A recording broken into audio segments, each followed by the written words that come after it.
Behold, the genius Lanny Poffo, the world's smartest man. Sometimes what goes on behind the scenes is stronger than the soap opera on the video scope. You're listening to the Genius Cast with Lanny Poffo and co-host JP Zarka of ProWrestlingStories.com. Ladies and gentlemen, the poet and limerick writing, motivational speaking brother of WWE Hall of Famer Randy Savage, the Genius, Leaping Lanny Poffo!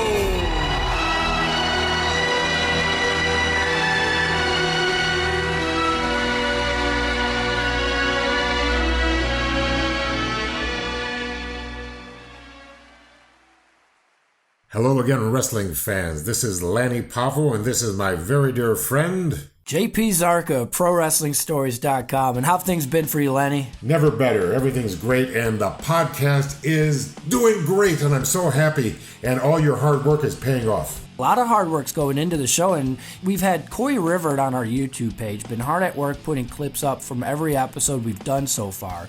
I want to put a shout out for our YouTube page, so go on youtube.com right now, search The Genius Cast with Lanny Poffo, hit subscribe, and then of course when we're done with this episode, you can go and listen to clips from shows maybe you haven't listened to yet. So you can see what we've done so far. If you like what you hear, go back to some of our old episodes and have a listen. We're very happy with the praise we've been getting. And, you know, the Evan Ginsberg show we had last week, a lot of people have been saying that's their favorite episode to date. And that does my heart good because Evan's not really a name people know about. But, you know, he's been around, in and around the business for over 40 years, really. He's a great person, a great listen, a lot of stories to share, and it really makes us feel good to know that you guys enjoyed that interview.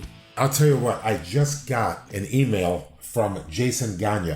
I'm so excited because he was the one, you talking about our relationship with Corey, I met his sister in Winnipeg, Manitoba. Right. And that was about, I don't know, a year and a half ago. He wanted to book me in Calgary, which is where I was born.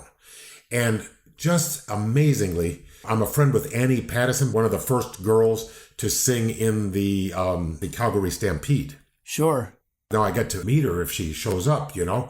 Also, I wanted to go to Banff National Park before I croaked, you know, and this is great. It's going to be in the springtime when the weather is a little bit thawed out, and yet they have that briskness in the air. Wow, what a great guy Jason Gagne is, and we wouldn't have met Corey if not for going to Winnipeg. Now, you mentioned you were born in Calgary. Another place you spent a lot of time in your life was in Lexington, Kentucky. Now, we got an email at thegeniuscast at ProWrestlingStories.com by Rob T. It was a really wonderful email. I want to share it with our listeners now. He says, Lanny, I hope this finds you well. I was born and raised on Winnipeg Way in Lexington, Kentucky, which is on the other side of Toronto Road, which is where you guys used to live. We used to see you and Randy and Junkyard Dog all working out in the front living room of your house because you would have the front door open. Well, my friend lived next door, and we were playing wiffle ball in the backyard. We knocked the wiffle ball into your backyard, and we had the honor and task of going to your door and knocking and asking if we can get the ball back. When I knocked on the door, full of fear, Randy answered shirtless and flexing and said in his best, "What do you want, kid?" I said, "Mr. Savage, we knocked our wiffle ball into your backyard and I want to know if we can get it." He didn't even look at me and he said, "Oh yeah, I love wiffle ball," and proceeded to go into the backyard and play wiffle ball with 4 or 5 14-year-old boys for the next hour. It just goes to show his true level of commitment to both his craft and his fans. Man, I love that memory and your family for it. That is incredible. I mean, I love stories like this. Do you have memories of you or your brother playing baseball or wiffle ball with the fans nearby in Lexington?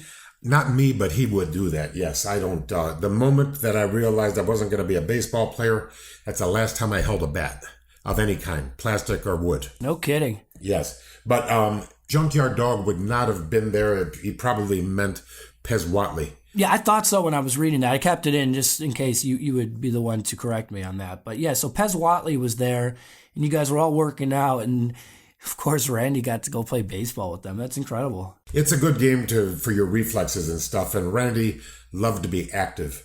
You know, he really crammed a lot of living into his 58 and a half years. We love hearing these stories. We always share them amongst us, and then we always put the good ones on the show. So thank you for sending that in, Rob.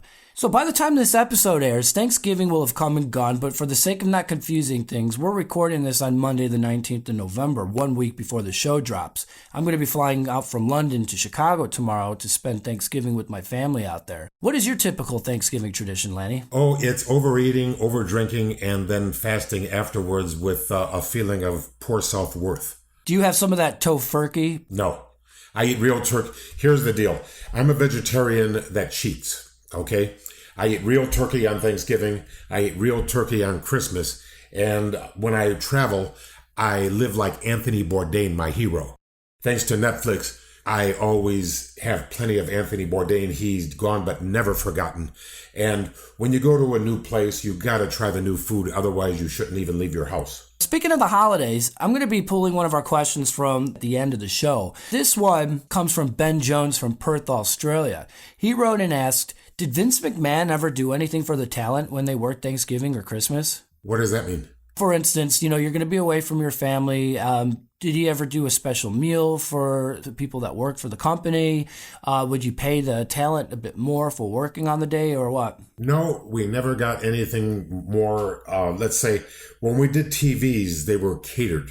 Okay. And when I was at WrestleMania, like at the 2015 in San Jose, right, Santa Clara, I was part of the show because I inducted my brother into the Hall of Fame. I noticed that the quality of the buffet had gone through the roof. I mean, it was so great, especially a guy like me that's on greens, onions, mushrooms, beans, berries, and seeds. I had everything I needed and I just loaded up on it. It was fantastic. And so I noticed they're treating the wrestlers much better than they treated us back then. And did we make more money for working on holidays? Nope. We made great money anyway. I always felt that I was overpaid. And so even on whether it was, you understand, I knew that the money I was making, I couldn't make anywhere else. And it was a tremendous raise for me to go to the WWE. That's the reason I don't like to knock them, because who signs my check is whose praise I sing. And even though they haven't done a thing for me lately, I feel gratitude for what they made me. And that is, a guy that, let's face it, the Genius Cast wouldn't be anything without Vince's promotion earlier. That's a great attitude to have about it. I've heard a lot of good things about the catering over at WWE. It's almost like Thanksgiving or Christmas dinner every single day. Yeah. Very lucky. Yes, they have spared no expense. I want to thank Ben for that question. Now, he's actually the listener who reached out to you saying thank you for sharing your Aborigine story a few episodes back. We appreciate your support, Ben. Well, I never saw an Aborigine in my life, okay? And then I saw pictures, and of course, the movie Quigley Down Under, it had Aborigines there. Mm-hmm. But there's nothing like meeting one, and they speak that beautiful Aussie accent, and she was gorgeous. And, Lanny, you're my favorite wrestler. And I said, oh, I've been flying for 2 days in a row, and I'm so tired, and you're so beautiful. I thought to myself, wow, this is the reason I came to meet this girl. And, of course, she must be in her 40s now. I don't know. But it was just, not everything counts that can be counted, and not everything that can be counted counts. In other words, it isn't all about the money. It's about, I got to go to Australia, and now I've got all these beautiful memories. And what was the greatest memory? Yes, I saw a koala bear and kangaroo and all these things. But meeting that Aborigine girl at the age of 10, and she's a wrestling fan and she likes me, that was worth the trip. And that's the memory that I will keep to the rest of my life. It's incredible the reach of fans across the world. I mean, even with our show, we were talking last week how, each week we're in the top 10 for sporting podcasts in Poland. Argentina, Venezuela is another one that's been popping up. So it's really incredible. And you were on your travels for work, you'd probably be recognized wherever you went. And it must have blown your mind. Absolutely. And one of the reasons I didn't want to do a podcast is because everybody's doing a podcast. Why should we? But now I realize, because of you, JP, we have no competition. We are the competition. You're the guy that knows how to edit and bring in music and, make it great, like Vince McMahon used to make it great. His wrestling was better than any, because like the people that he chose for the lighting were the greatest lighting people in the world, the sound, everything. And then he overpaid them so they wouldn't want to leave, and that was the reason he had the best show. And you could feel the production value. Well, in our podcast, I'm shocked every time I listen to it because the production value is so good. And it's all because of you, not because of me. I don't know how to edit. I mean, I may be the genius because that's a name, but you are the genius of this show. That's high praise coming from you. So, Lanny, they call you the genius, right? Oh, yeah. They mistakenly call me the genius. Well, we all know it rhymes with genius. Last week, we got a lot of people writing in and saying how much they enjoyed our ad. It's not often that listeners say, hey, I enjoyed that advertisement. It made me smile. But actually, we're talking about BlueChew.com. They're one of our new sponsors. And look, if you're looking to increase your performance and get that extra confidence in bed, listen up. Okay, men, I've never had a problem, but my friend did. Okay, my friend. Haha. So the great thing about Blue Chew is you never know when you're going to get lucky. So you keep the Blue Chew on you at all times, and then it works really quickly. When they're ready, you're ready. BlueChew.com, it brings you the first chewable with the same FDA-approved active ingredients as Viagra and Cialis, so you know they're going to work. You can take them anytime, day or night, even on a full stomach. And since they're chewable, like you mentioned, Lanny, they work up to twice as fast as a pill, so you could be ready whenever that opportunity arises. Arises, huh? Listen, you never know when you're going to get lucky, so have it on you, and when preparation meets opportunity, success happens. Blue Chew's prescribed online. It ships straight to your door in discreet packaging, so no in-person doctor's visits, no waiting in the pharmacy, and best of all, no more awkwardness. They're made in the USA, and since Blue Chew prepares and ships direct, they're cheaper than a pharmacy. So right now, Lanny, we've got a very special deal that we're excited about for our listeners. Go to BlueChew.com and put your first shipment in, and it's going to be free using that special promo code GENIUS. That's GENIUS. You just pay $5 for shipping. Again, that's BLUE Chew.com, promo code GENIUS to try it for free. Blue Chew is the better, cheaper, faster choice, and we thank them for sponsoring this podcast. Now, we're incredibly excited to have Jeff Jarrett on this week's episode of the Genius Cast. Now, Lanny alluded to us bringing in some really good surprises over the next couple of weeks, and Jeff Jarrett's just one of them. We got in touch with him, about a week ago, and we're going to be running a piece up on ProWrestlingStories.com about the NWA's anniversary show and its 70 years of existence. And this opened up the conversation between Jeff and I. I mentioned that you and I have a show, Lanny, and the moment I mentioned your name, he was excited to be on it. You could just tell that he lit up like a kid who was talking about one of his heroes. From the moment he answered the phone until we got off, he was jovial, he answered all our questions, and I even hit a couple of questions that I thought he'd react a bit negatively, but he didn't. So we thank Jeff for being a great guest on our show, and we're going to bring you this interview now.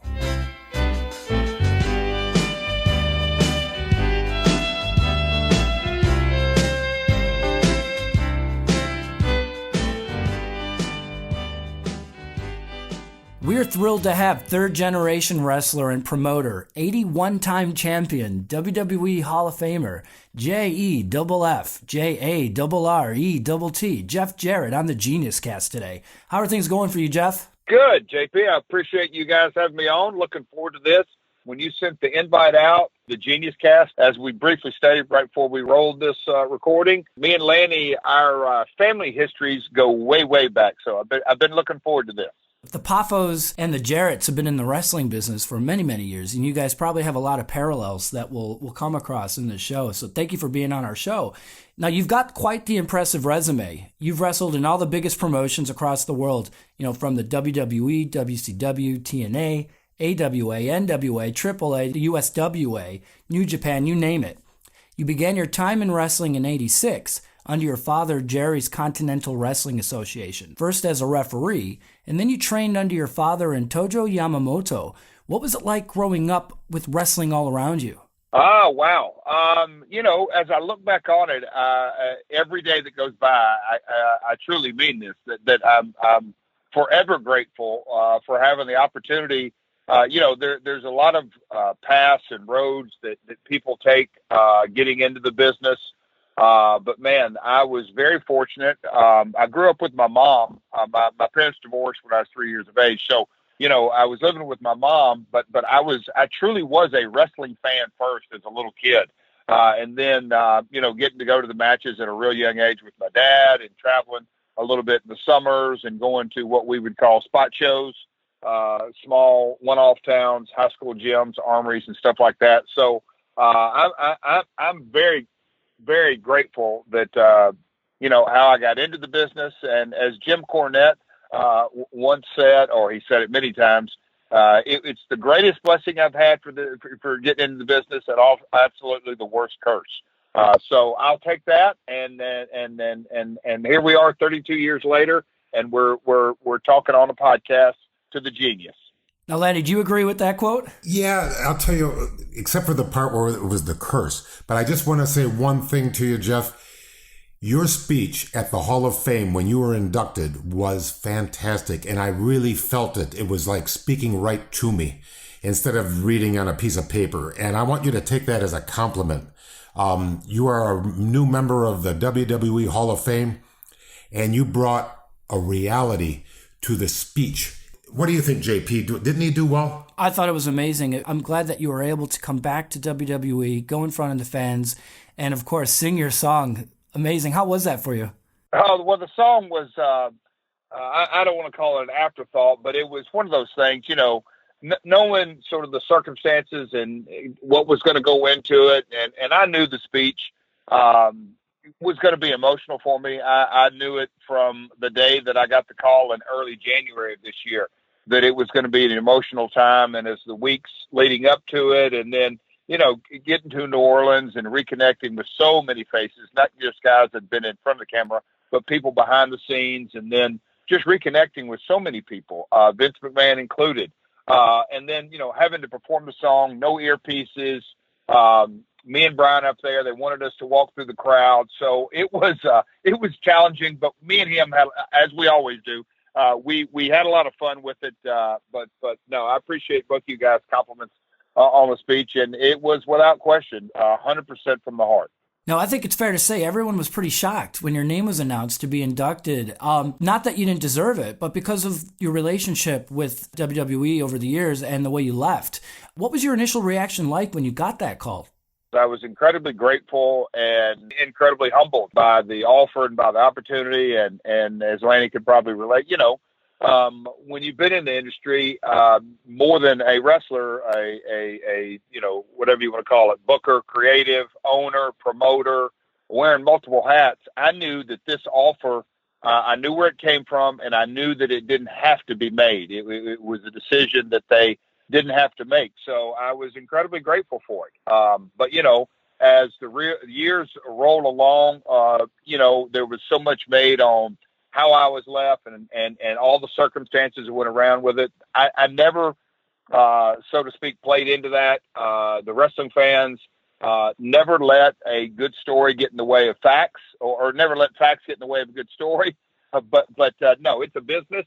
Always has been, always will be. And if it's good for business, that's what happens. And so, when we went our separate ways in 2001, obviously it's well documented, started TNA and it's not like I got out of the business. I stayed in the business and thankfully so. And here our paths crossed again, some 17 years later. And it was a very special time. And I'm just so elated. My dad got to come, my family was there. It was a special weekend. That's for sure. What's your relationship like now with WWE? Yeah, it's fine. I mean, obviously Road Dogg, before, during, and after, we've always had a great relationship. He's worked for me, worked with me over the years, and many, many others there. And, I couldn't be happier for the guys like Bobby Roode and AJ and Samoa Joe and Eric Young and that group of guys. So I've got friends throughout, business associates throughout. And it's like I said, it's been reconnecting, and things really hadn't slowed down since. I mentioned earlier that you were trained under Yamamoto. Now, Tojo, he was super instrumental in your father's career. They feuded, teamed, rode down the road together. which must have been an education for your dad. Do you have any stories about him? And hell, throw in Jackie Fargo's name if you can. Sure. Well, Tojo, as far as in-ring training, he did, I'll call it limited amount, at that stage of his career. And really, Tojo was never, he certainly wasn't a high flyer, but his psychology and more than anything, Tojo, I believe that I took from him, and I'm not the only guy, is the art of selling.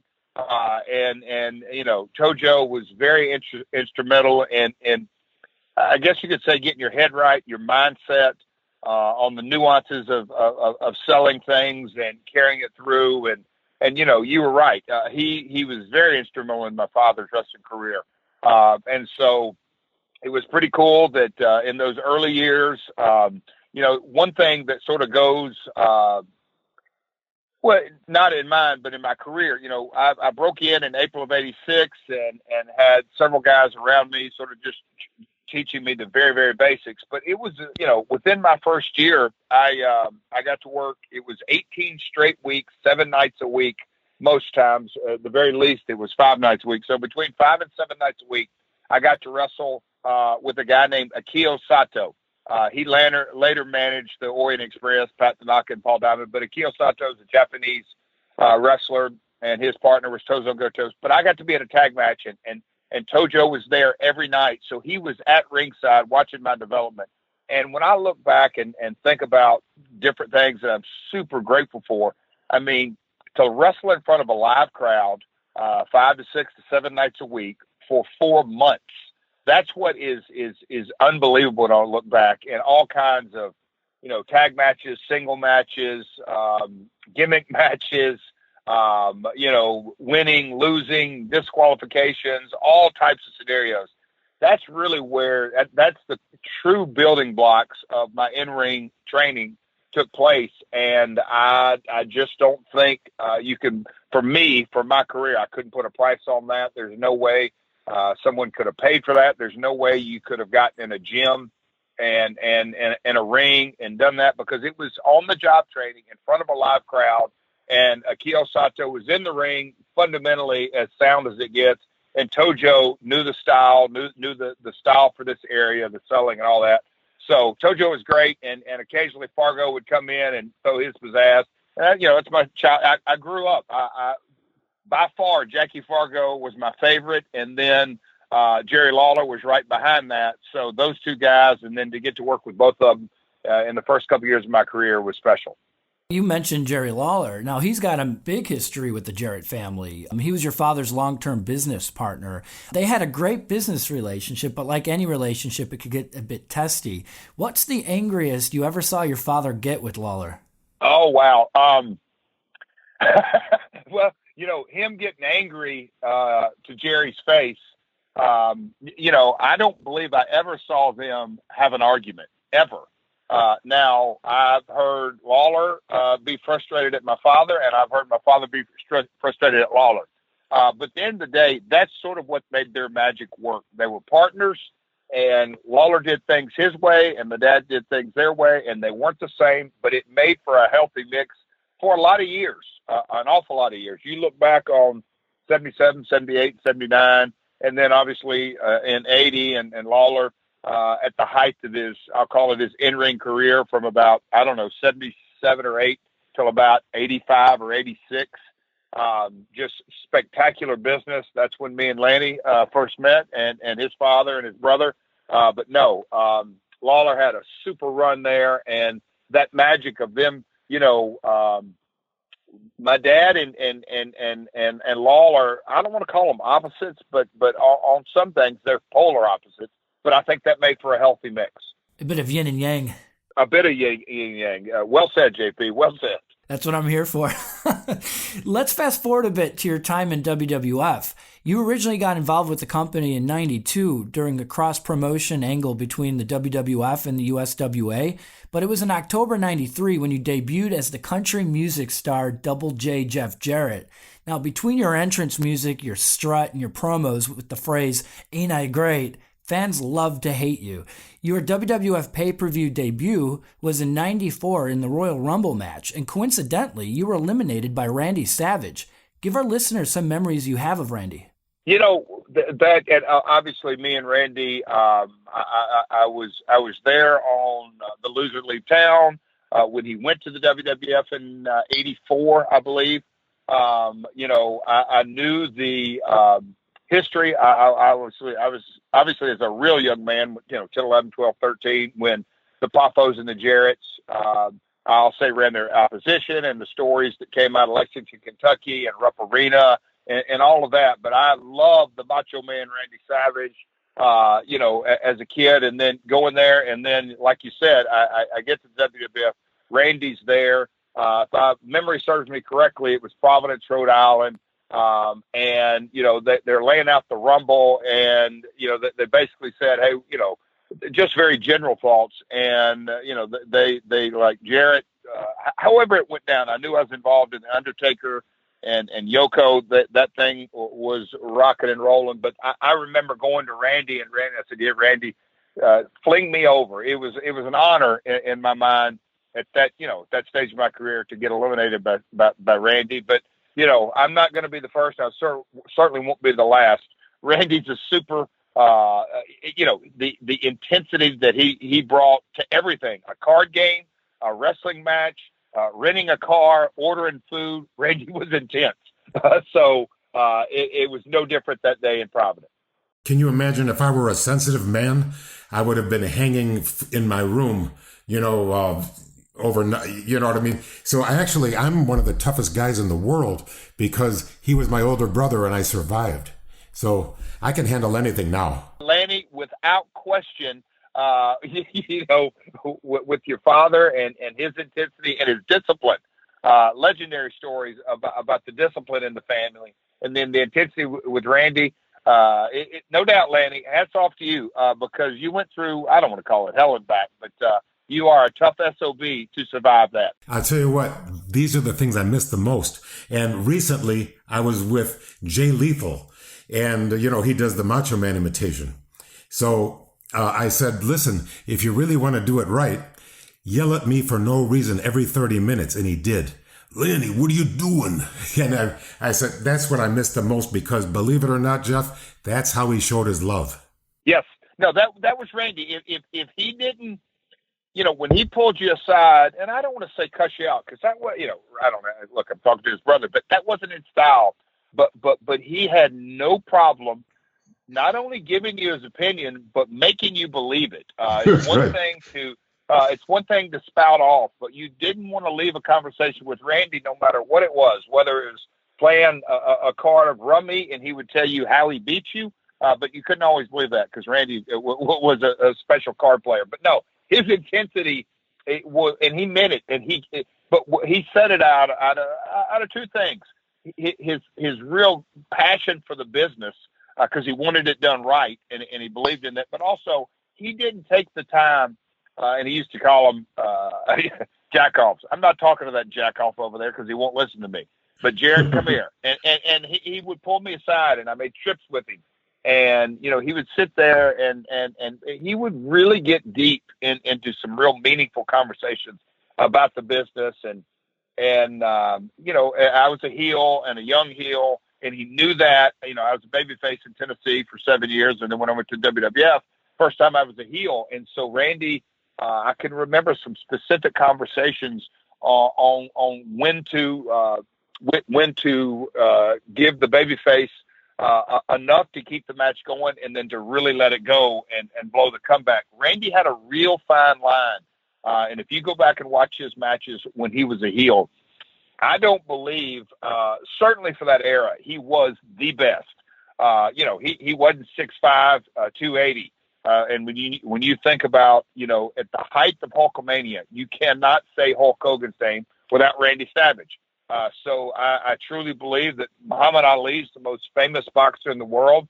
But if he would not have had George Frazier, if he would have not have had the Rumble in the Jungle, if he wouldn't have had his true peer opponents, Muhammad Ali wouldn't be the name that he is today without those opponents. And I've often said that about Randy. Without Randy, I'm not sure. Yeah, Hogan would have been without question super popular, and Hulkamania would have run wild. But man, you look back on time, and at the height of Hulkamania, you cannot say Hulk's name without thinking of Randy, or you're not truly a wrestling fan. I agree 100%. You know, that's great that the way you took the essence of the magic that was going on then and you understood it, and then you were able to explain it to the fans of the Genius Cast. Thank you for that. Yeah, no, and I mean that. You know, I can remember, and this goes back, and every day that sometimes when I tell stories, I think, oh my God, I sound like my dad. But it's truly so really true when you think about rivalries in sports or even in famous movies. But you know, Darth Vader and all that. You just and JP, hats off. You started down with the yin and the yang and Lawler and Jarrett and their booking philosophies and business philosophies, but you take it to a whole nother level. And when you really think about Hulk Hogan, you know, and yes, he had Orndorff and DiBiase and Kamala, and he had some rivalries, but nothing compared to the Hogan Savage and the Superpowers. They were partners and huge box office attractions. They were mortal enemies. And you know, when you think about the Randy Liz storyline, that was, you know, I don't believe there's ever been, and I'm not sure the business today can capture that type of emotion.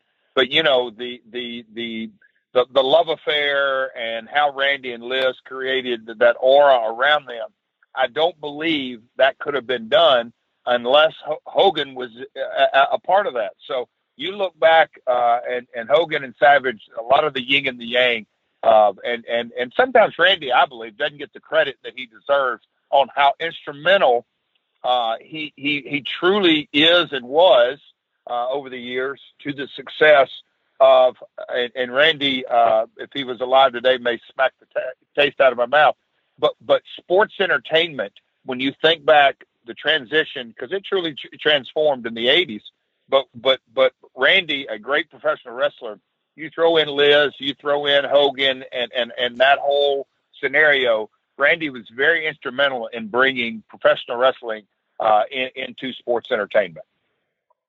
And I hope you take that as a compliment, Lanny, because there's a fine line. I agree 100%. I was gonna chime in here. Good for, you know, the fact that JP, he gets it, you know, he understands, and then he's able to articulate it to the fans. You know, that's so amazing. The truth is, you cannot wrestle Jerry Lawler against Jerry Lawler. You need an opponent. You have to have a little vinegar in the greens. It gives them flavor. You gotta have a little, put a little spice in it, you know, and otherwise it's just boring vanilla, you know. They gotta have that chemistry. And Jeff, you're a great interview. Appreciate that. You know, and not to belabor this, JP, I'll tell you this. And I just had this conversation. Where was I? I think I was in Manchester because I was in the UK about 6-8 weeks ago, and there were some guys doing the cosplay, and one guy was dressed up as Taker. Anyway, there was a bunch of people, but these folks were walking off, and they were talking about things, and I said that's sort of the essence of our business. But and I'm not finishing the story. I saw another guy at a convention not long after that conversation picked up, and it was, you know, Stone Cold Steve Austin. His persona when he really broke out was, you know, Austin 316, everything went with it. But you take Vince McMahon, the boss, you talk about the yin and the yang. Those two guys, just like Hogan and Savage, they defined the Attitude Era. Austin, great performer, maybe the hottest single box office attraction of all time. But man, you match him up and you put Vince, who had been the babyface announcer, and then he reveals the curtain that he's the boss. So it was employee, employer, and it really hit home as well. So, I'm enjoying this wrestling talk, Lanny, as if you couldn't tell. The Attitude Era, you just defined it, you know, and there was a lot of kicks to the groin involved, you know. I might be one of the few, but I was a big fan of the new generation era of WWF. One of the biggest angles going in 95 was around the song With My Baby Tonight, which you performed at the second In Your House pay-per-view in July of 95. Now, I remember when I was a kid, I got excited over watching you sing that on TV after you teased it for about a year and a half. Of course, it was later revealed that it was the roadie who sang it, Road Dogg Jesse James, and you were lip-singing all along. But isn't it interesting? Did you ever think that that song With My Baby Tonight, all these years later, that it would become prevalent again through the likes of, Bruce Pritchard and so on? It not in my wildest dreams or anyone else's. If you could have said in 94 when we did the video and just how that story completely took a new life of its own here in the last couple of years. And, David Zahadi directed that. And David and me worked at TNA all those years. Me and Bruce obviously worked back then. When you look back on it, Bruce is the ones who produced the original Double J vignettes. We obviously worked together at Impact and then, with his podcast. And then, another thing is this year we did StarCast. And who would have thought me and Bruce did that song together on stage at StarCast. So, me and Road Dogg did it at Hall of Fame. So the song, I will say this, and I think many people who were in the locker rooms at the time, and fans as well, but certainly in the locker rooms, everybody sort of knew it was a catchy tune and the story was good. And Brian is an incredible talent. The pairing of us, like you said, I had teased from the very first time coming in to the WWF at the time. That was, my part of my character. And, I teased it. And then that was before the roadie came along. And then the roadie came along and, nobody really had, from a fan's perspective, didn't have a clue it was going to be him and how it rolled out. So it was, I thought, very captivating storytelling. And if it wouldn't been captivating storytelling, I don't think me and you, JP, would be talking about it today in 2018 as we roll into the holiday season. Right, absolutely. Gosh, we're talking 24 years later, the song's still being talked about, and it gets stuck in people's heads, which is great. Yeah. After that pay-per-view, when seemingly both you and Brian were on the cusp of great things storyline-wise, you and Brian, the roadie, left WWF. Why did you guys both walk out during that time? Yeah, there's a lot of backstory. And to this day, literally into this day, a lot of stuff has, and properly so, that we hadn't talked about because there was a lot of behind the scenes stuff, a lot of personal stuff. But it goes without saying there were creative differences amongst all of us. It was again, it's funny how things happen in 2001.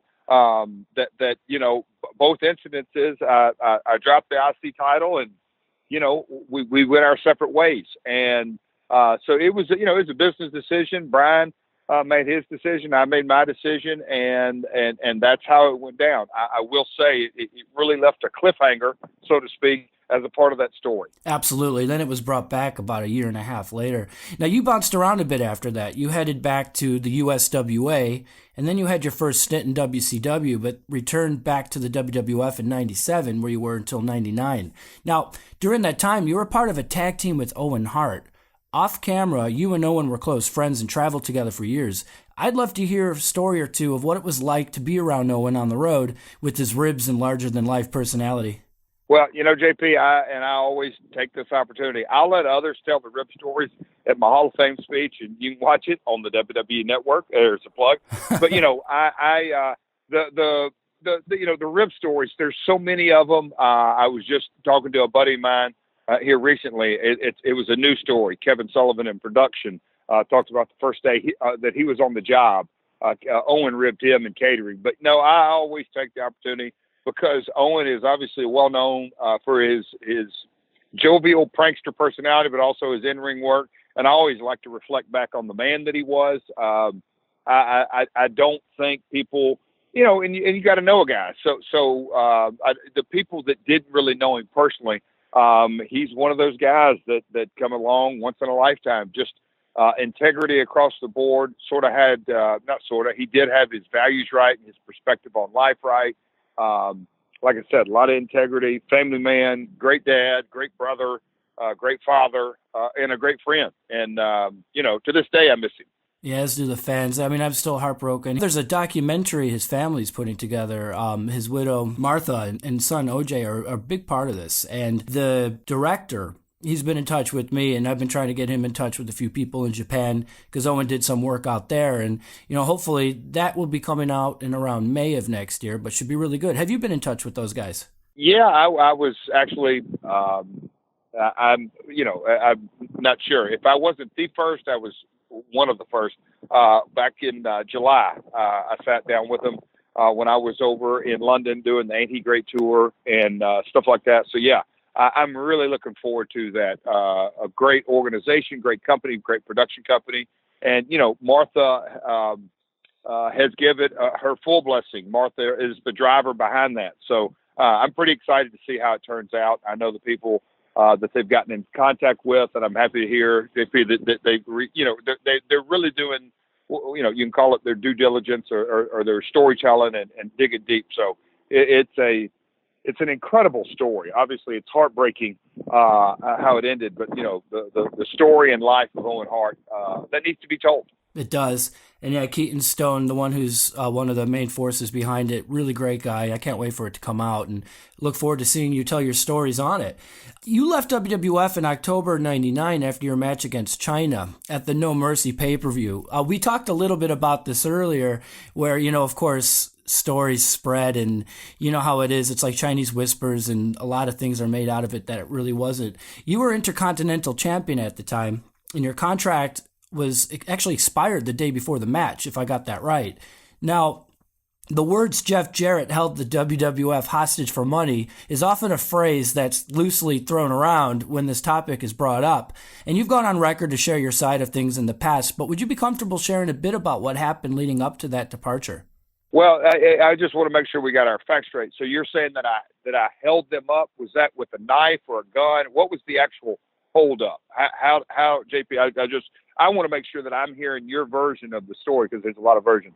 So if I held Vince and company up, how was that? Exactly. No, I'm just using the words. Things get made out to be what it's not. That was a very sarcastic remark by me because the insanity that goes with that. Yeah. The amount of times that I've told the story, holding up Vince McMahon or holding up the WWF at the time is, like I said earlier, never, ever let the facts get in the way of a good story. And that's something that I truly, and I mean this sincerely, it's something that I love about the wrestling business, the entertainment, is that, the fans, we can live vicariously. And whether they want to be presented with the facts, that's irrelevant. They want to see the story the way they want to see it. And that makes for good storytelling. So, but no, it was pretty simple that, there's a lot of backstory. And like you said, I returned there in 97 and it was, however you want to say it, bounced around. And then at the end of 99, when the contract was coming to a close, there had been a lot of things that had gone down in those last 2 years. My wife was sick, a lot of ups and downs. Basically, you can say that from a creative perspective. But, I'm a guy who grew up in the business. I completely understand that it's a business first and foremost. And if you don't really view it as a business, then you already put yourself behind the eight ball. So, with all due respect, you have to do what's best for Jeff and his family. But you also have to keep in mind that Vince completely believes that and rightly so, he has to do what's best for the WWE. So, the contract was, coming to a close, and you can say it's not that I didn't like their offer. I didn't agree with it. I thought that I could make more money, and I did quite a bit more.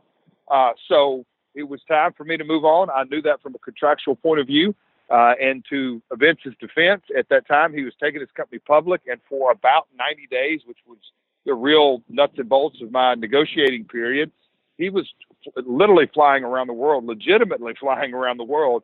And that's what you do when you take a company public. You have to talk to investment banks. It's obviously it's a massive, massive undertaking. So he wasn't around a lot other than Raw and SmackDown at the time. So, he would leave SmackDown and then go again on another meeting to take his company public. So and it's been documented. JR was heading up negotiations, and he did what he thought was best for the WWE, and I did what I thought was best for Jeff, and they didn't meet. And so I took my talents elsewhere, as they say, and went on and again went to WCW, and that's there's not a lot of sizzle in that. It's pretty much steak, meat and potatoes. I didn't like their offer. They didn't come up, and I went elsewhere. You stood up for what you believed in, and it obviously did end up going your way. I remember seeing an interview of yours. I believe it was a DVD release from maybe 2009, where you were mentioning you had the conversation earlier in the day, and then you thought about it, and you said, you know what, that's not good enough. And, you then went up to Jim again later and said, right, this is how it's going to be. And, and if you don't fight for yourself, and this is not, for any situation, you're not going to get what you deserve, and you did in the end. And so, of course, stories do go around, and I really appreciate you sharing that. Yeah, and the fact is that Jim and company and anybody else, they obviously, there's no way in hell that the employer has to play the employee. They have a decision to make. That's the decision they made. When you think about you getting the call to go into the Hall of Fame this year, a few people were shocked.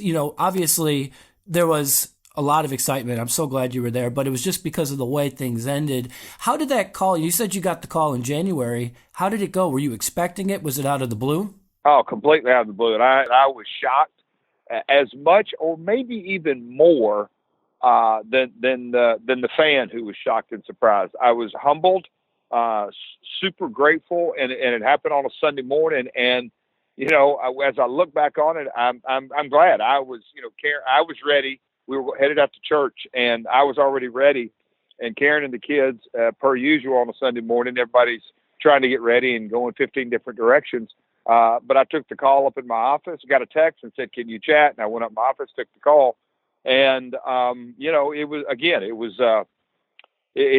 look back on it, you just go, wow, that really happened. But it was pretty cool. And then, roll up to April 6th, and very, very excited and great to reconnect with so many people, not just talent, but production people, office people, marketing people, all that kind of stuff. So, it was very enjoyable, and I'm super glad that my family got to enjoy it as well. Well, you had a wonderful speech, and I had goosebumps watching you up there. It's where you belonged.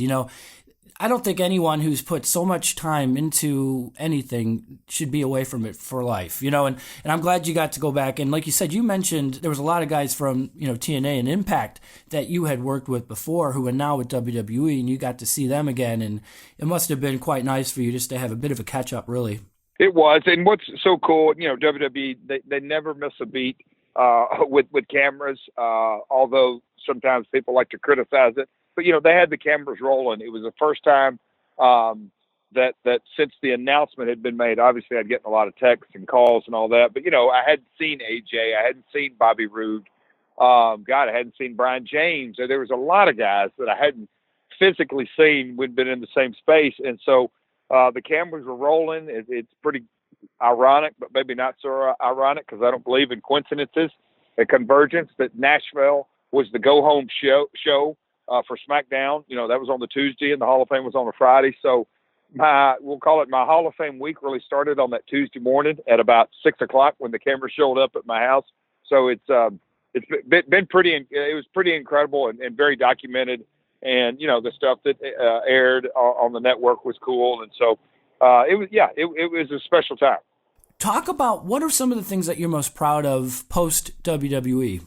It goes without saying, founding TNA and just and I'll call it the grind. Some people know, some don't know, but the people that were, basically within, we'll call it the TNA originals, the grind that we all went through, the collective efforts. I will say this as a collective group, from 2002 to about 2009. Man, you talk about a lot of hard work, a lot of ups and downs, but man, getting that Spike deal going from 1 hour, late night on Saturday night, basically Spike saying, we're going to give you guys a shot.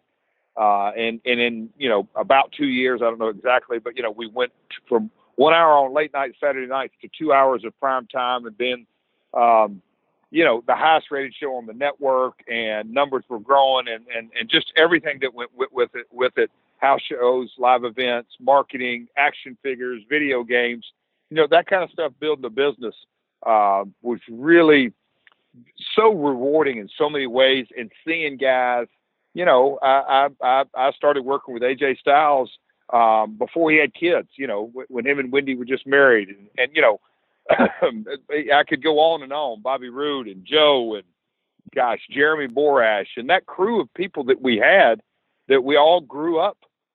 In essence, I grew, I believe, from a businessman and in-ring performers, across the board, and just how we saw things, how they developed.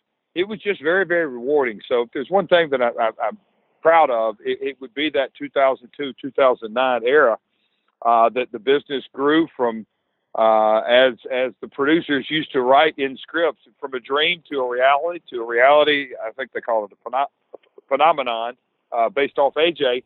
But it was cool. It was very rewarding. So, that right up there, that, my work down in Mexico in AAA, obviously the U.S. audience is in tune, but, I've gone down there, for a lot of years, and, longest reigning non-Mexican wrestler to hold their world title, won it again this year in a shocking return. But no, my work down there, and to be in that main event slot all these years, that's been very, very rewarding. So, I don't know, JP, but I'll let you guys decide that. But off the top of my head, it'd be the TNA years and the AAA stuff. We're going to be running a piece on our site, ProWrestlingStories.com, in the next coming weeks on the 70 years of the NWA. How did the opportunity for Global Force Entertainment come to co-produce that anniversary show, and what was your initial reaction when the idea was pitched to you? Well, it goes without saying, Billy acquired the brand over a year ago. And, this year when it rolled around, the Hall of Fame, I'm talking about me personally, the Hall of Fame situation. And I knew, I've had a relationship with Fight. And that's something I'm very, very, not just proud of, I'm super excited about the future with GFW and Fight. But, we were looking for events, and NWA was looking to run an event, and they had the 70th anniversary. And again, sort of like the song With My Baby, if you would have told me in January or February when we had our first discussions that NWA 70 would have taken place in the Asylum with Cody Rhodes as the champion and his father, obviously in that building, Dusty in the Asylum, and the 70th anniversary and on Fight, and we set a live gate record. That's, one of the roles I played for the event with NWA, is I was the live event promoter. Man, it was just super exciting. And, my history with the NWA, and when I say my history, I'm not talking about going back just to 2002. I'm talking about my grandmother and my father. That the NWA is the traveling champion, we'll call it, in the heyday of times. It was super, it was what wrestling was. It's what I grew up in. Flair, Funks, all that. And so for me to get to promote the 70th anniversary show is super special. Really, really, really, really special from a personal, emotional level, a family level. So, and how it turned out, who would have thought, back in the Ring King days, the promotion in India that we got cranking. And I was, I've from the day I met Nick Aldis, I've been hounding him. He carries himself, outside of the wrestling industry, like a gentleman, like a champ, distinguished, and he's a great athlete. So, I've always been high on him, and he was the champ at Ring King, and then for him to be just, it's storybook, and for me personally, it's a storybook. Cody's defending, and Nick wins it in Nashville, record-breaking crowd, on Fight, did phenomenal numbers across the board. It's really, really been a special experience with NWA guys, and looking forward to 2019. Was it different to be working with the NWA under new management? Of course. I mean, it goes without saying. The old NWA had, 10, 12, 13, 14 promoters, and by nature, by the design, there wasn't a decision maker. There was a collective group, and that's always tough. It's just, especially in the wrestling business. You can look at Vince McMahon, and look at WCW and which succeeded. The person who had, the organization that had someone where the buck stops with them, love it or hate it, he made the ultimate decision. In WCW, there were times that I'm sure but Eric always had to play to a publicly traded company, no matter how you slice it and dice it. It was never the buck stops with one person in that organization from the day Ted Turner acquired it. So that's the difference in the company. So you asked the question, how is it different? It's incredibly different. And I couldn't be happier for Billy and Dave Lagana and just where they're headed with the brand as well. How was it to be teaming with Billy Corgan again? Oh, great. I mean, it's great. He obviously, it goes without saying, his background and his career in music, and he's not only a great musician and a great artist and a great performer, he's a businessman. So to be doing business with a businessman goes a long way. And he respects the industry, knows the industry, very intelligent and knowledgeable about it. He's just not a musician who does this on a whim. He's in it for the long haul and for the right reasons, and he's a businessman. And so I got a ton of respect for that guy, and couldn't be happier for him personally and where the brand's headed. Now, Billy Gunn, he was announced as one of Nick Aldis's upcoming challengers for the 10 pounds of gold. How open would you be to throwing your name into the hat to challenge Nick in the future? Not open at all. No. Sure, I'd love to. Wrestling obviously is my first true love, but at the end of the day, it's a young man's game, and although I train every day, stay in shape, actively involved in Mexico, but I don't feel the need to try to pursue an NWA title match with Nick. I love my role as a live event promoter, but on the flip side, you got to say never say never. Never say never, indeed. And like you said, 2019, I think some great things are going to be coming. What is next for Jeff Jarrett, and what would you like your legacy to be? I leave that to you guys. What's next is first and foremost on my docket right up in front of me is WrestleCade weekend. But the partnership with Global Force and Fight just continues to grow. It started with Ain't Great, just so almost sort of a litmus test, but StarCast was the big first event, then NWA 70, and now we're, marketing WrestleCade and, the events that we are lining up for 2019. I couldn't be more excited because, just like the entire world, whether it's Netflix or the WWE Network or any form really of entertainment, everything's going streaming. And Fight is a technology-first company, and they got into they basically rebranded their organization based off the success of Wrestle Kingdom 9, knowing that there's a wrestling audience, knowing that, the wrestling audience will engage in technology and a streaming app and social media and everything goes with it. So what's next is my partnership with Fight continue to grow, and I'm really excited about next year. Legacy, I'll leave that for you guys to decide. I think it's going to be good. Go to fight.tv. That's FITE. Great streaming program there. Jeff, you've been amazing. Thank you so much for your time. Thank you for bringing your authenticity to the Genius Cast. Some people, you watch TV nowadays, they're great athletes and they're great wrestlers, but they act like they're reading. And you know why? Because they're reading. And yes. But you are what you brought to the Hall of Fame was you brought yourself. You have yourself to offer. You're not just some guy reading. So that's why, in my opinion, it's your personality that brought you to the top and over the top. And thank you for bringing that same personality to the Genius Cast. You just made our show even better. Appreciate it, my friend. Appreciate it. Where can the fans find you? Easy. I was going to say is you plug in Fight. Absolutely love that. GlobalForceWrestling.com has all the Fight and then more content on what we're promoting, what's coming up. But I'm on Twitter and Instagram at Real Jeff Jarrett. But JP, I appreciate you guys. Lanny, I definitely appreciate your time today, and looking forward to coming back on. And you guys have a great holiday season. You as well, Jeff. Thank you for your time. It's been an absolute pleasure. God bless. Thank you. Thanks, JP. Thanks, Lanny.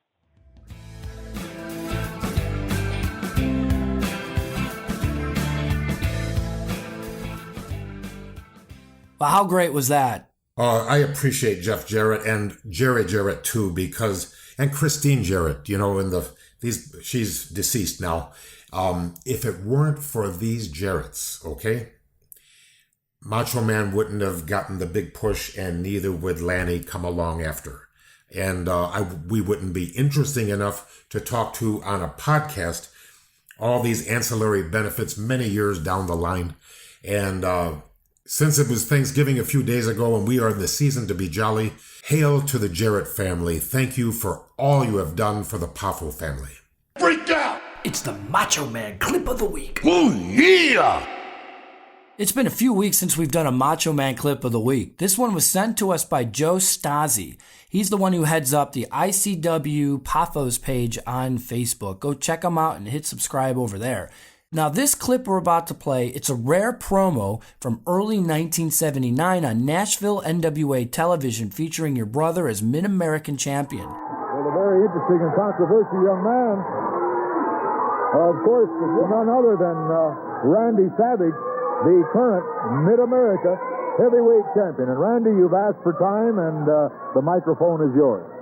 The announcement of the century, they tried to take it away from me. Tom Ernesto, wetback, you tried to take it away from me yourself.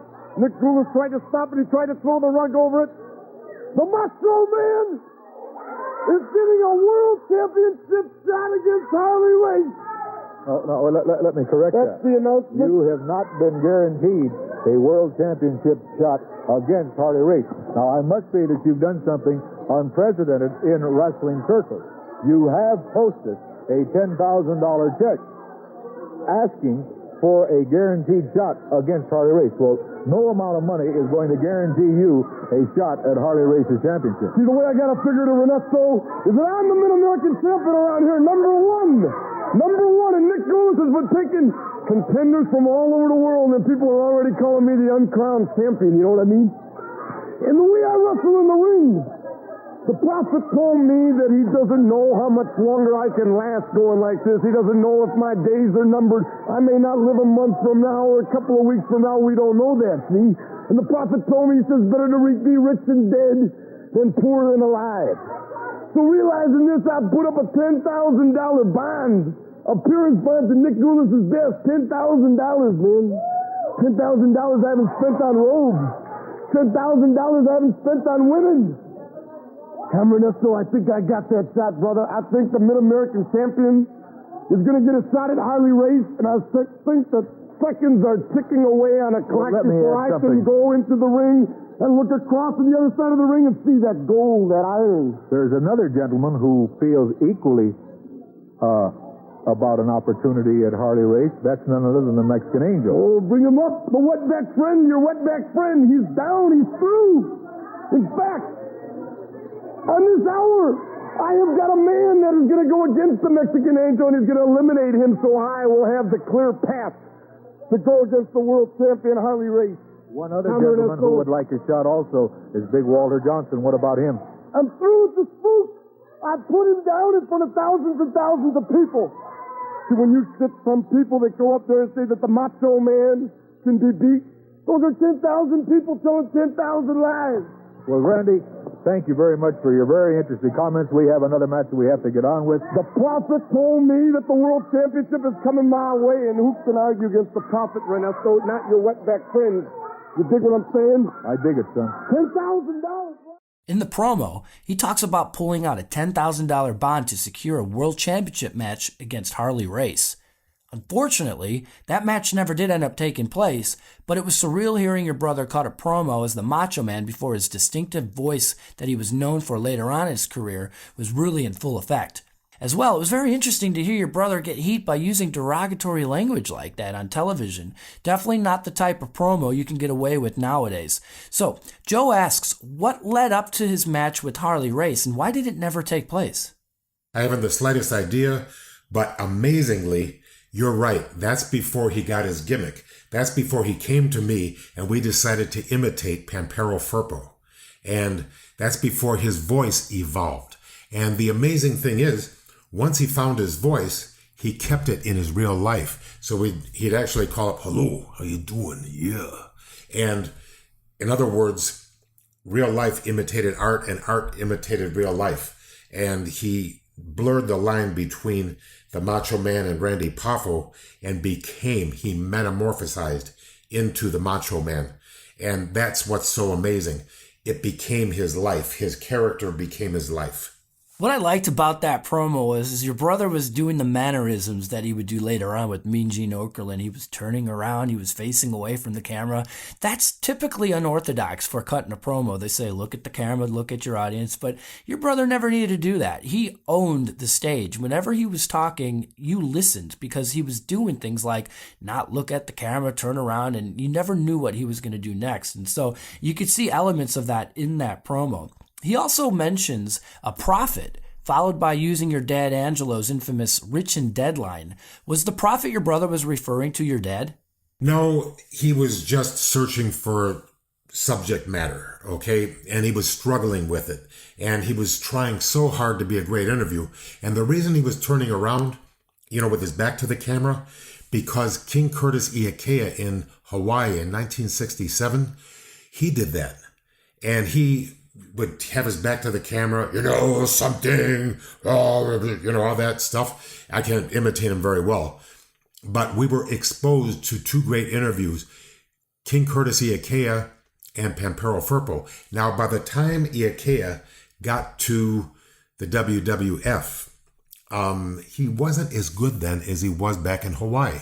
He gotten older, and I'm just telling you, he used to go with whisper to medium to high and then back down. That was Iakea in Hawaii when he was great. I don't have any video of that, but fans, if you're listening, and if you remember any of the Ed Francis 50th State Hawaii Wrestling, send it to JP Zarka and we'll play it, because I really have some beautiful memories of people that were a tad askew and took this wrestling business into their individuality.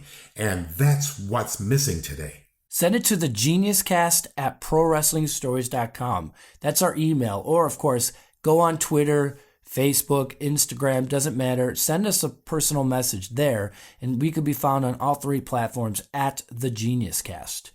We're going to go to the questions of the week.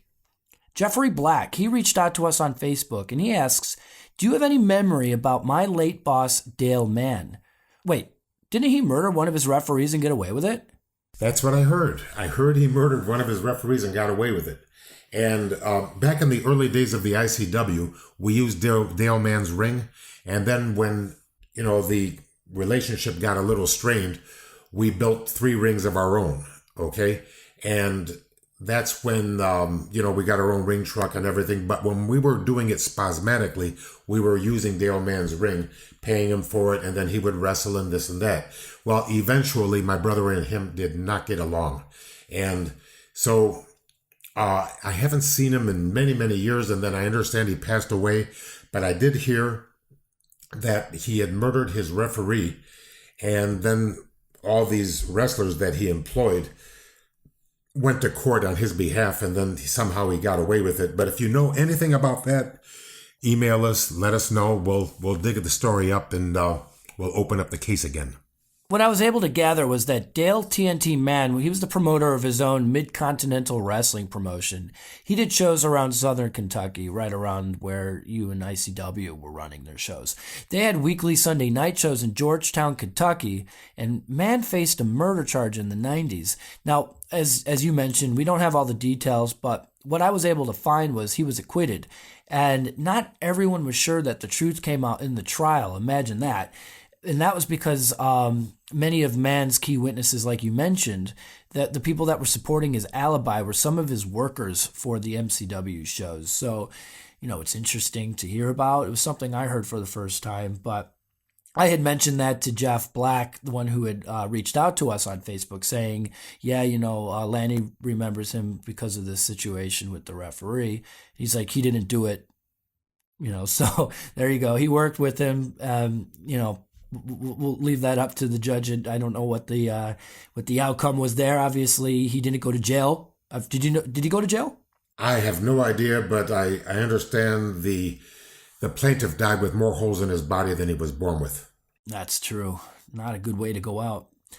Well, we're going to move on. Paul Diamond on Twitter asks, I just learned that you're a vegetarian. I'm very curious. What is your favorite dish? Meat. Okay. No, the thing is, I'm a vegetarian that cheats. Okay. When I was in Japan, I wasn't going to be a vegetarian in Japan.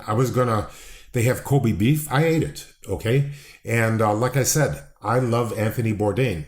So when I'm home, I purposely bought a place that was walking distance from Whole Foods and walking distance to Crunch Fitness. And I'm going to live the rest of my life as a crazy health nut. But when I go on the road, like for example, I'm going to be going to Calgary in the springtime, I'm going to have Alberta beef. It's the greatest in the world. And, why wouldn't I? If you're going to go, it's not what you do one day that counts. It's what you do every day that counts. So I'm a fanatic, let's say 350 days out of the year, but the remaining 15 days, I'm going to be doing what I want to do. And that is, for example, enjoying the holidays, Thanksgiving, Christmas, and what have you. What is your favorite vegetarian dish to prepare? Oh, I believe that kale smoothies. Okay, I've got the Vitamix. I put the kale in and distilled water. Add a little frozen mango. You drink that down. Okay, it's not as good as Dunkin' Donuts, but it's better for you. Right. Sounds good, actually. Marcus Holland on Twitter asks, am I remembering wrong? I seem to recall back in the early 90s something about Hacksaw Jim Duggan being struck with cancer when he was with WWE. He says he's very sorry if he was wrong about this. No, actually, that happened. From what I understand, he had renal cancer, and the lucky break was they decided not to do a biopsy, just take the kidney out. If they had done a biopsy, it might have spread. But instead, they nipped it in the bud, they took out the kidney, and now he has one kidney, but it's better than nothing. If you got no kidneys, you're dead. But he beat cancer, and that's a pretty good win. Thank God for that. Emma from Scotland reached out to us with a great question. She wrote, I've been a huge fan of your brother since I was in single digits.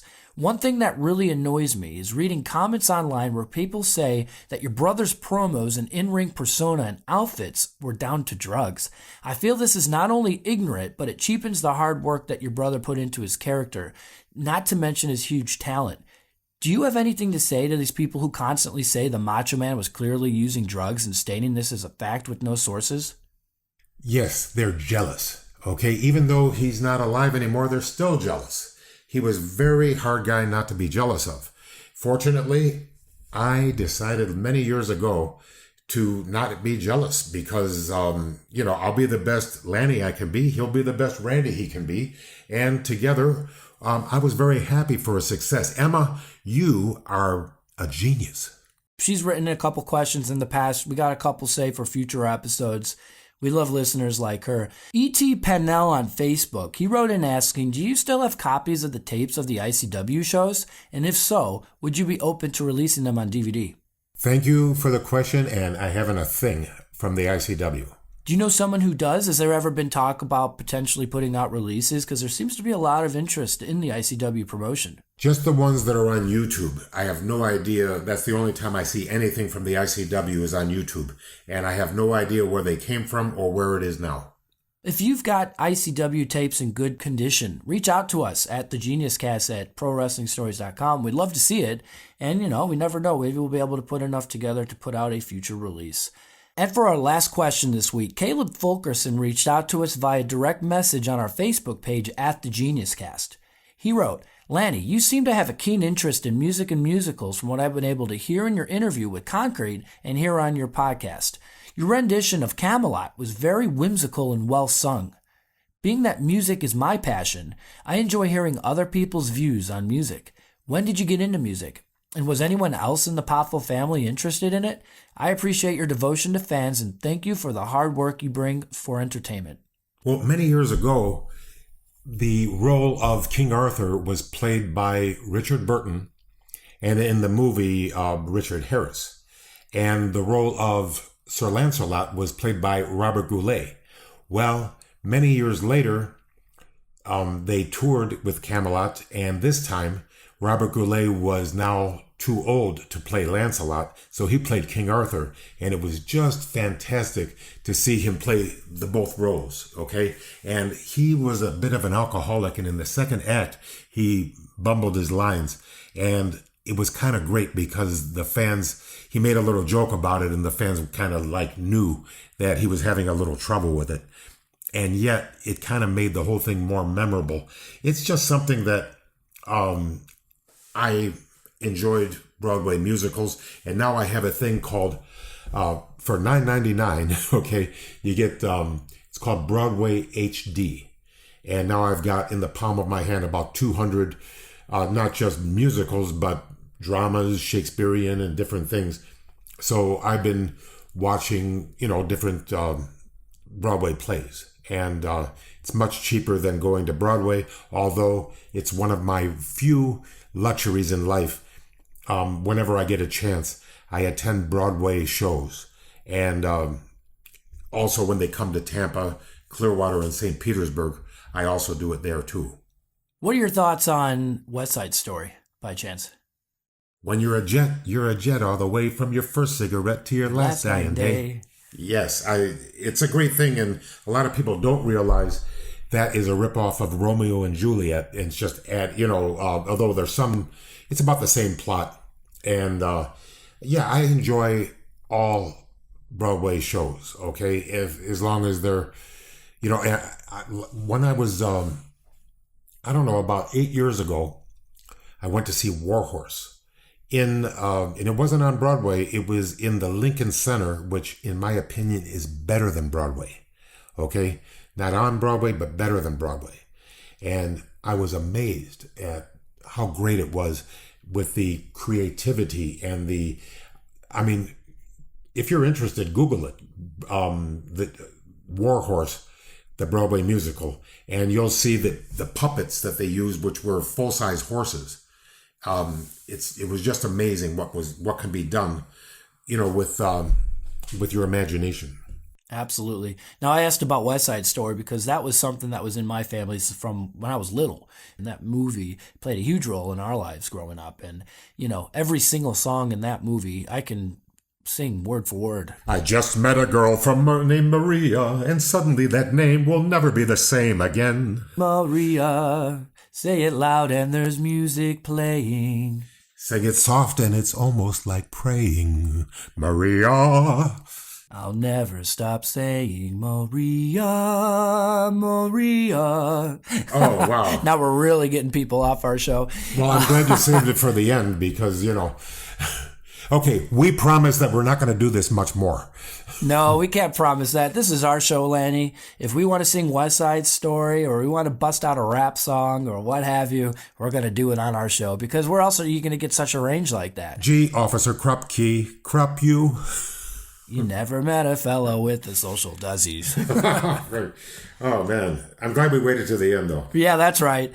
All right. With that said, for now, so long. And thank you, Jeff Jarrett, and your family.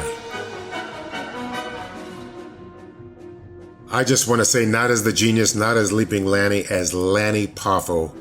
Thank you to all the fans that made this Genius Cast a big success. It's a lot of fun to do. I hope it's fun to listen to. We can't thank you enough, guys, and thank you to everyone who's already left a 5-star review on iTunes. Every single one of those is going to help our show grow. If you haven't done so already, you can find us on Twitter, Facebook, and Instagram at The Genius Cast.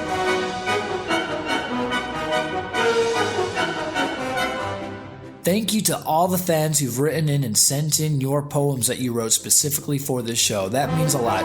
You can continue to do that and send Macho Man Clip of the Week suggestions and questions for the show to thegeniuscast@prowrestlingstories.com.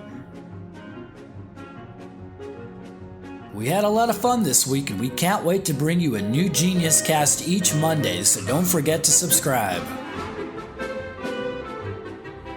I'm JP Zarka, and you can find me on Twitter at JP Zarka, that's Z like zebra, ARKA. That's it for now. So long and goodbye.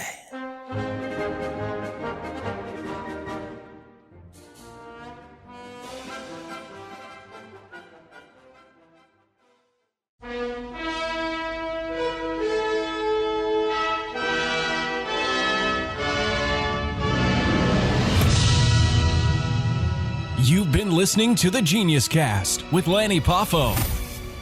This has been a ProWrestlingStories.com production. Find them on social media at The Genius Cast, at Lanny Poffo, or at JP Zarka. If you'd like to advertise to thousands of dedicated listeners on the show each week, send an email to The Genius Cast at ProWrestlingStories.com. Until next time. Ooh, yeah!